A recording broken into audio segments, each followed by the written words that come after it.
Magali Diana, je le rappelle, vous êtes la DRH du groupe Parera, basé à l'île Jourdain, mais aussi implanté à Lyon, un peu partout en France, et en Afrique aussi. Alors, peut-être présenter un petit peu le cœur de métier du groupe Parera. Oui. Alors le groupe Parera, c'est un groupe qui n'est pas proche de la retraite encore, mais qui a fêté ses 55 ans cette année. C'est l'histoire d'une TPE-PME qui a vu le jour dans le Gers, à Gimont. Donc c'est une anecdote, mais c'est assez révélateur néanmoins de l'attachement que peut avoir le groupe aujourd'hui pour son territoire. On parlait d'attractivité du territoire, on y est confronté nous tous les jours aussi, et il est vrai aujourd'hui que l'implantation gersoise aujourd'hui fait partie en tout cas des actions et en tout cas des valeurs que veut porter le PDG du groupe, Jacques Settolo, au niveau du développement et de l'implication du tissu économique, associatif et sportif. Au niveau, vous savez qu'on est partenaire du Stade Toulousain, le groupe Parera, sur tous les maillots, même si on n'était pas en finale ce week-end. Voilà, donc c'est un engagement fort. Donc le groupe Parera, d'ailleurs, notre siège social est basé à l'île Jourdain, pas très loin d'ici. Donc le groupe Parera, le métier du groupe Parera, c'est la cartographie, la topographie, la détection de réseaux. Vous devez voir dans les rues peut-être des voitures Parera circuler, ou des techniciens avec des trépieds ou des géoradars qui vont faire la détection de réseaux, que sont l'électricité, le télécom, le gaz, l'eau. C'est aussi de la gestion de données patrimoniales pour des clients que sont essentiellement des concessionnaires de réseaux. Enedis, partenaire de l'événement aujourd'hui, fait partie de nos clients principaux, mais ce sont aussi des collectivités territoriales, ce sont aussi des gestionnaires de parcs immobiliers ou des entreprises du secteur privé que nous allons accompagner sur l'ensemble de la chaîne de valeur, des phases amont d'études, mais jusqu'à l'installation, la maintenance, l'assistance à maîtrise d'œuvre et même l'édition de logiciels SIG, donc les systèmes d'information géographique. Juste pour compléter la présentation du groupe, effectivement, aujourd'hui le groupe c'est 850 salariés, dont 700 en France, c'est 38 millions de chiffre d'affaires. C'est une implantation au niveau national avec 5 agences, l'Ouest, Paris, l'Est, Lyon et la région toulousaine également. C'est une implantation dans les dom-toms, donc on choisit des destinations plutôt ensoleillées. C'est aussi une présence très forte à Madagascar, avec une filiale propre Parera Madagascar, qui compte aujourd'hui 150 salariés et qui est en fort développement pour porter aussi les ambitions de croissance du groupe aujourd'hui. Une présence en Côte d'Ivoire avec l'inauguration de Parera Côte d'Ivoire en 2022 et si tout se passe bien, normalement une croissance externe qui est prévue en 2023 pour asseoir notre implantation aussi sur le territoire africain, une implantation en Afrique du Nord. Donc juste le groupe Parera, donc c'est 55 ans d'existence et c'est piloté depuis 20 ans parce que ce sont des hommes et des femmes, mais c'est aussi un leader. Et Jacques Settolo, qui est le PDG du groupe et qui préside aux destinées du groupe Parera depuis plus de 20 ans aujourd'hui. Voilà un focus sur le groupe Parera. Merci beaucoup. Alors, vous avez reçu il y a quelques semaines la visite du ministre des Comptes publics, Gabriel Attal, justement pour votre politique de rémunération volontariste et notamment pour ce qu'on appelle le partage de la valeur, qui est un mot un petit peu tendance en ce moment avec question sur le pouvoir d'achat. Alors concrètement, comment ça se passe au sein du groupe Parera sur cette politique de rémunération? Alors, tout d'abord, c'est vrai que nous avons eu le privilège de recevoir Gabriel Attal fin février, qui était en déplacement dans le Gers et qui est venu notamment remettre la médaille de l'Ordre national du mérite à Jacques Settolo. Donc déjà, c'est aussi un point et une fierté d'appartenir à une entreprise et de travailler pour une entreprise dont le parcours engagé et méritant du dirigeant est reconnu. Et en termes d'attractivité de marque employeur aussi, sont des éléments forts. Donc effectivement, Gabriel Attal, en tant que ministre des Comptes publics, était particulièrement attentif à la politique de rémunération et au partage de valeur dans l'entreprise.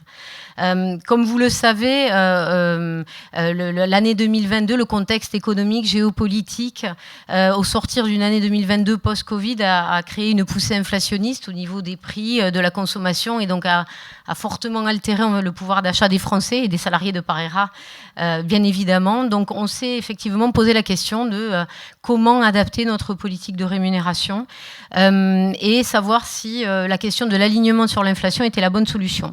Ça nous a pas paru être le modèle, ça nous paraît pas être le modèle aujourd'hui vertueux et productif, parce que s'aligner sur l'inflation aujourd'hui, portée par une PME, enfin une ETI maintenant, on n'est pas la dimension de grands groupes qui peuvent avoir, il y a eu beaucoup d'effets d'annonce, enfin plus que des effets d'annonce à ce niveau-là, et qui ont favorisé aussi le dialogue social dans les grands groupes, mais au sein d'une ETI comme la nôtre, c'est compliqué. compliqué.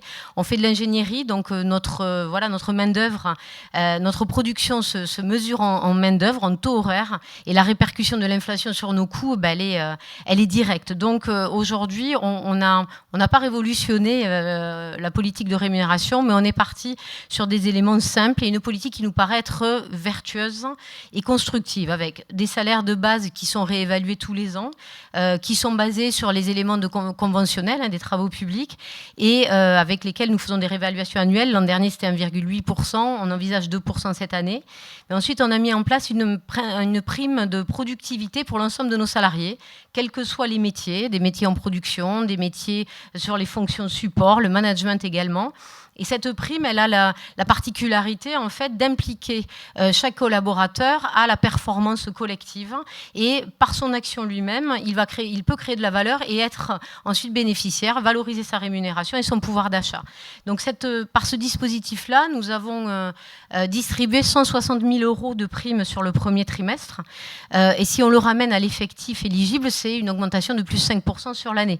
Donc c'est pas négligeable et ce premier retour d'expérience est très positif vis-à-vis de nos salariés. Effectivement, on parlait d'engagement tout à l'heure, ce ne sont pas les leviers principaux de l'engagement, mais ça contribue aussi à avoir une reconnaissance et une valorisation de son travail. Ensuite, donc bien évidemment, des accords d'intéressement et de participation qui vont nous permettre de redistribuer aujourd'hui une enveloppe de 620 000 € auprès de nos salariés au titre de l'année 2022. La mise en place également de la prime de partage de la valeur. Bien évidemment, Gabriel Attal était venu nous questionner à ce sujet-là quand il est venu.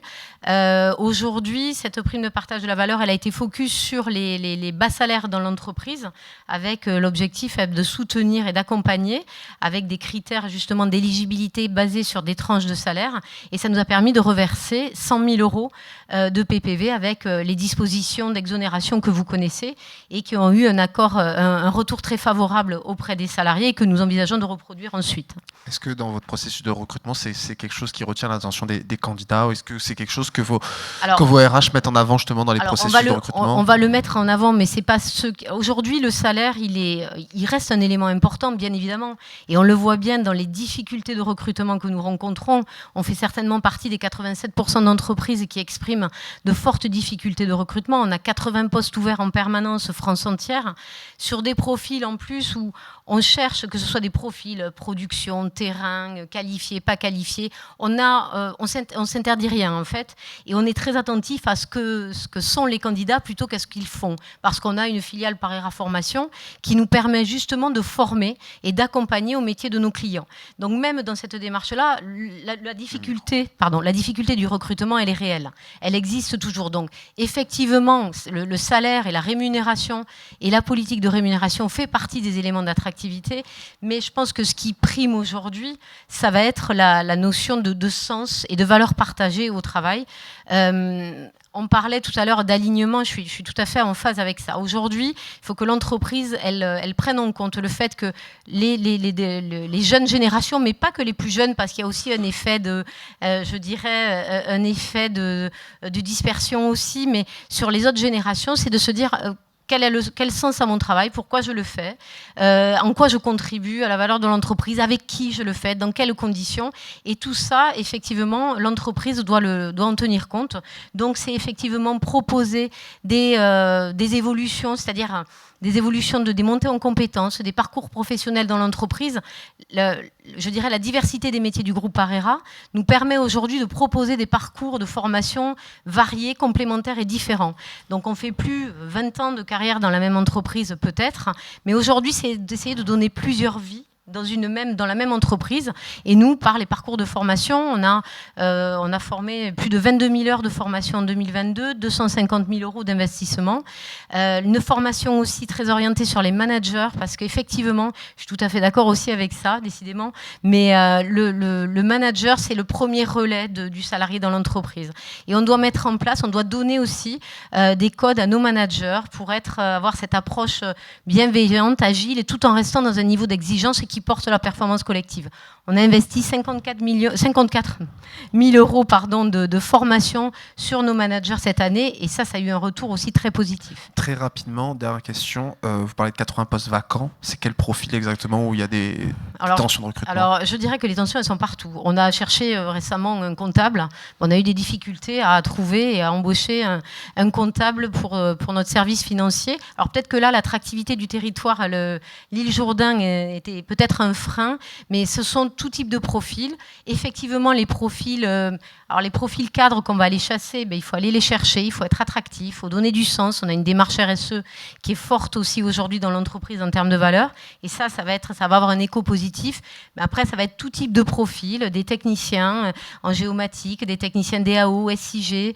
Ça va être aussi des profils RH. Moi, je cherche une chargée de recrutement pour rejoindre nos équipes. J'ai des difficultés à recruter. On va chercher des profils financiers, on va chercher des profils qualité. Voilà, tout type de profil. Et je pense que les tensions en recrutement, elles sont perceptibles à tous les niveaux aujourd'hui. Et aujourd'hui, c'est un frein. C'est-à-dire que notre activité, on manque de ressources aujourd'hui pour porter les projets et la confiance renouvelée de nos clients. Donc voilà, cette difficulté-là, elle est à prendre en compte. Et on tente de la compenser aussi par ces parcours de formation que nous proposons et aller chercher et capter aussi, travailler les relations écoles et aller chercher les candidats très en amont dans les cursus. Merci beaucoup Magali Tiana. Merci Magali, merci Pierrick.